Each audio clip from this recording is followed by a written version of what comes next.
Congratulations on the film, man. This is amazing job. You got me to like this cartel guy, and I'm like, you're just charming, bro. Yeah. You just got it. Thank you. So what went into creating the character of Lino?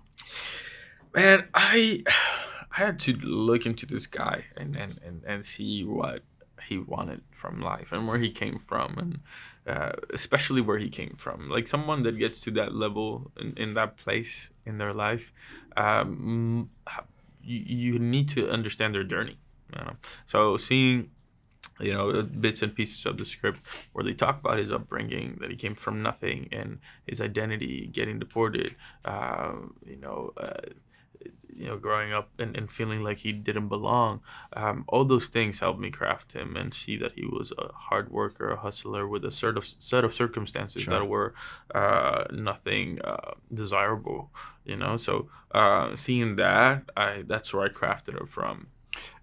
Gloria gains Lino's mercy. What is it about Gloria's character that Lino sees in her? Exactly what I just said. I mean, I think he sees all that in her. Right. He's an equal. He's someone that is ready to take action, to make tough decisions, to learn quickly, that has the strength and the resolve to operate in that world, because that world is not for people who buckle. Is that how you say buckle under pressure? Yeah. So it's not for people like that. And when he sees that she can just go, grab a gun, like run, make decisions, like speak up for herself, drive a car like race car driver, and I think is in the energy. Like there's respect that gets built. I heard that you guys shot in this, when you guys were shooting in the bull ring, that there was almost like life imitating art, because there was more cop cars there. There was actually possible cartel activity going on while you guys were shooting. So can you talk to me about some of that experience while you guys were shooting in Tijuana? Yeah, I mean, that was happening outside of the bull ring. There was an instance of that. I think it was a bunch of cop cars. Like it was kind of what we were recreating. It was outside in a smaller aspect. Yeah, I mean, it was interesting to be part of that, and go there and make this film and talk about a reality that unfortunately happens there, but also it's replicated in many parts of the world. This activity is not only I have to say that it's not only representative of Sure. Mexico. It is something that is throughout the world.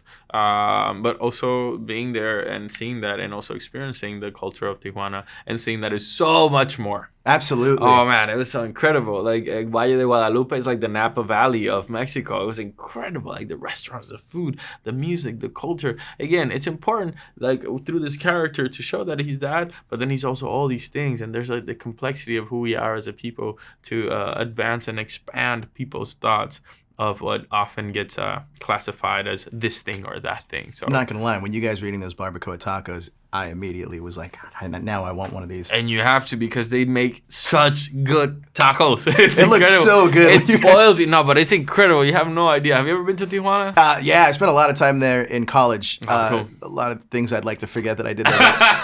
A lot of time there. I do have a question. So a lot of times there's a demonization or a political playbook that the government tries to demonize, obviously the cartel and Mexican gang life. But you bring this heart to the character. When you were finding that heart of the character and kind of sympathizing, in essence, to a lot of this cartel stuff, what was it that kind of was your driving force? My driving force, again, is just to find the humanity of these characters, just trying to find where they're coming from. And you also have to contextualize them historically, politically, and see, because none of these things happen in a vacuum. Right. Nobody's like, oh, yeah, I want to just run a cartel. Yeah. Let's just do that here in West Hollywood. Let's start a cartel. So it's like there's a lot of contextualizing that needs to be done. So you have to be responsible. You have to be responsible in looking at the plurality. Sure. Polarity? Plural. Plural. Oh my God, I can't say that. I want to be a GIF. I want to be a GIF. A meme now. All the aspects of the circumstances of who people are, to be able to represent them, because again, nothing is what it seems. And people are not just one thing. And I think that's something that you can see in Miss Bala, February 1st.